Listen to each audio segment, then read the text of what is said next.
درود بسیار به شما عزیزان هر کجا که هستید.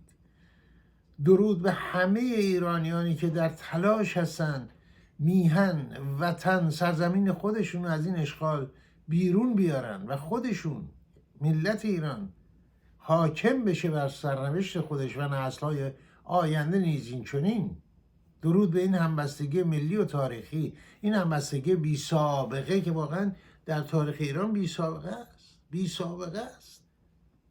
یعنی شما وقتی تاریخ رو مرور میکنید در زمان مغول بوده برای مقاومت، در زمان اعراب بوده ولی به طور پراکنده بوده، نه در سطح ملی و گسترده جغرافیای ایران و حتی خارج ایران الان میبینیم. من بارها اینو تأکید کردم که این پیوستگی، استمرار و پیگیری هست که میتونه به نتیجه برسه و الان داریم میبینیم. در خارج ایران معمولا تظاهرات انجام میشد دیگه میرفت تا تظاهرات بعدی. الان میبینیم هر شنبه یک شنبه هست. همین فردا شنبه قراره در شهرهای مثلا تورنتو، مونیخ، لس آنجلس و شهرهای دیگه تظاهرات گسترده‌ای برپا بشه. بسیار مهمه. 3 شهر عمده به دعوت شاهزاده رضا پهلوی و شهرهای دیگه هم اعلام کردن که همراه خواهند بود و ایرانیان مقیم شهرهای دیگه آمریکا، کانادا و اروپا. و در مونیخ عده بسیاری از شهرهای اروپایی دارن میرن، در تورنتو هم همینطور.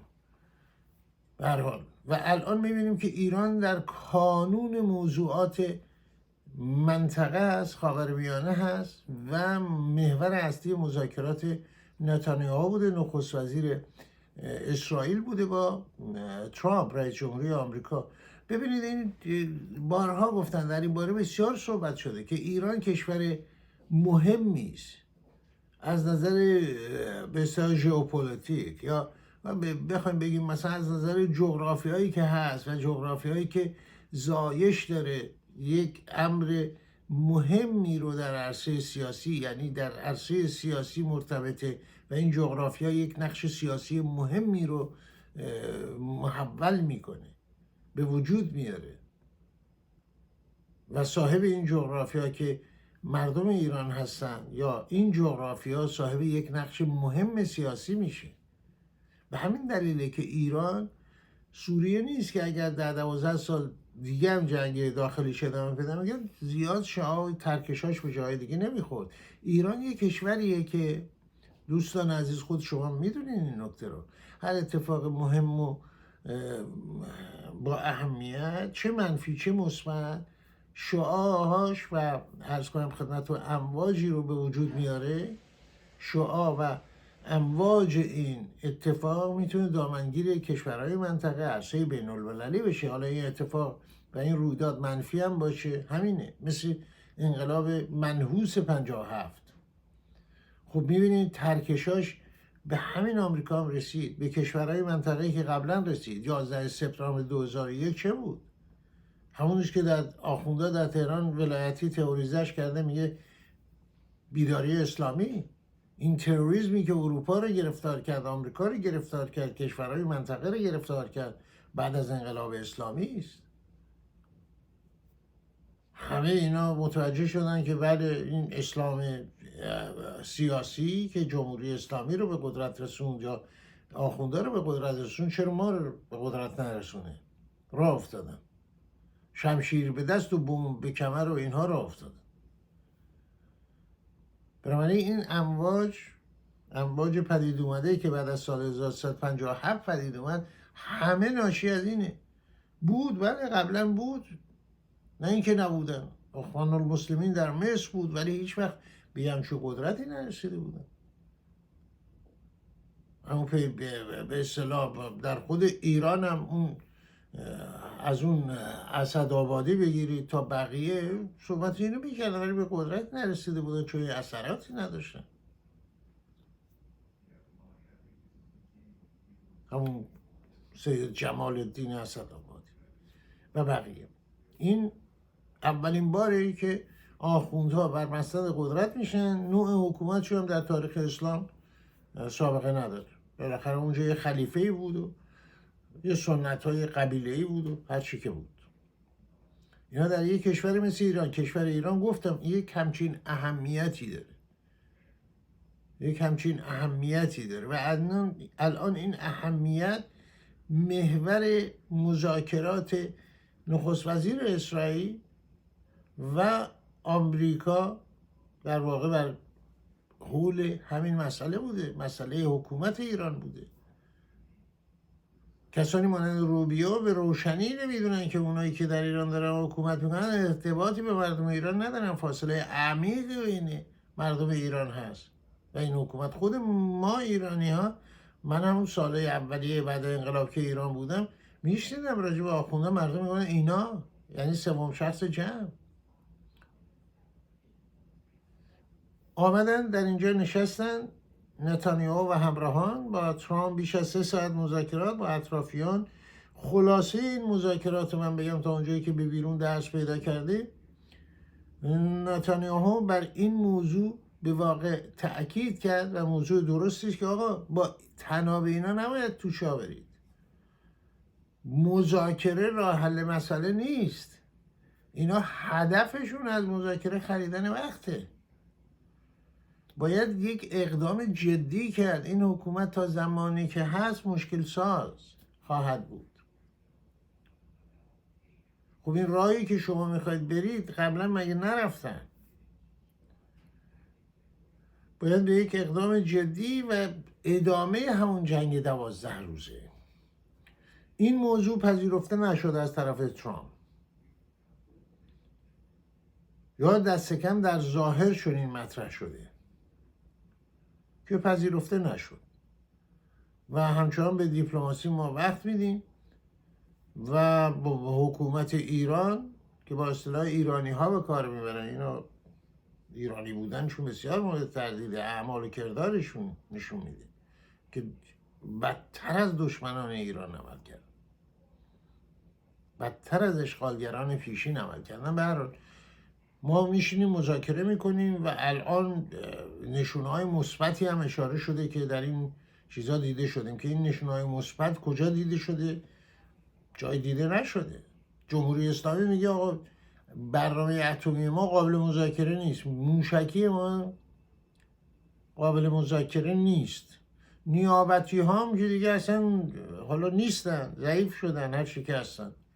خب این مذاکره برای چه هست؟ خیلی هم میگن که ترامپ داره برای وقت میخره، او هم برای چی؟ آرایش جنگی. به هر حال اونچه که آمده بیرون اینی که ترامپ قبول نکرده. نتانیاهو تقریبا و تلویحاً اشاره کرده که اسرائیل چنانچه ناچار بشه خودش به تنهایی اقدام خواهد کرد، به تنهایی اقدام خواهد کرد و این قابل پیش بینی است. من حتی پیشتر برنامه‌ای در این زمینه داشتم چون اسرائیل معطل نمیمونه که اونجا جمهوری اسلامی، چون هر توافقی با جمهوری اسلامی ضامن اجرایی نداره. مگه اون توافقهای قبلی نبود دوران اوباما؟ باز ادامه دادن. غنیسازی اورانیوم رو در سطح بالای غیر مطلوب آژانس بین المللی اتمی ادامه دادن و بقیه موضوعات و هم در ترامپ بیرون کشید قضیه رو، اون برجام رو لغو کرد. الان نکته همینه. به طور خلاصه این که ترامپ البته تعهد که نه به معنی رسمی قضیه، ولی این نکته رو مورد تأکید قرار داده در مذاکرات با نتانیاهو، چنانچه دیپلماسی به نتیجه نرسه به اقدام سختی دست خواهند زد. اینو علنا هم گفتیم و الان هم در صدد هست. هنوز دستور به طور رسمی صادر نشده که یکی دیگر از ناوهای هواپیمابر آمریکا رو بفرسته بره منطقه، ناو جورج دبلیو بوش رو که ناو لینکلن اونجا هست. خب اینا تدارکاتی آرایش جنگی است و این آرایش جنگی برای زدن 10 تا پاسدار و 4 تا امنیتی و اینا نیست، یا 4 تا پایگاه به اصطلاح هسته اینا. این آرایش جنگی خب خیلی حساب شده است و خیلی هدفهای مهمی رو القا میکنه همچه آرایش جنگی. بنابراین توافق حاصل نشده برای اقدام مشترک بلا فاصله این موضوع مطرح شده چنانچه آمریکا این دستون دست کنه، اسرائیل خودش به تنهایی اقدام خواهد کرد و در چنین صورتی آمریکا در برابر، عرض کنم خدمتتون، امر واقع قرار خواهد گرفت و اون موقع است که خب آمریکا قطعا تایید خواهد کرد این اقدام رو، یا پیش بینی میشه که تایید خواهد کرد، چون نمیتونه محکوم کنه به اسرائیل چه رفته زده، هم پیمانشه، نزدیکترین دوستشه و همه اینها.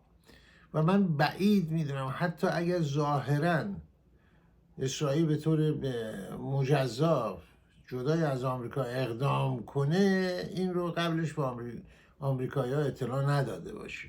ظاهر قضیه چیزی، باطن قضیه موضوع دیگریه.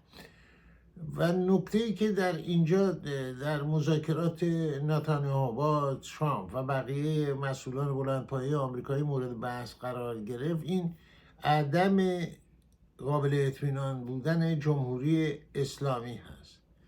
چشمانداز خاورمیانه بدون جمهوری اسلامی تصویر شد در واشنگتن توسط نتانیاهو برای مسئولان آمریکایی. چون ببینید این واقعیت هم هست که حالا روبیو دیپلمات کارکشته است، ولی خیلی از مسئولان در آمریکا یا نمایندگان فرض کنیم کنگره آمریکا یک مرتبه انتخاب میشه، از جای دور افتاده آمریکا میان ولی موثره و بعد میرن توی کمیته های مختلف سنا، مجلس نمایندگان، اطلاعات زیادی راجع به ایران و خاورمیانه و اینها ندارن، اطلاعات زیادی راجع به خاورمیانه و ایران و اهمیت موضوعات و اینها ندارن.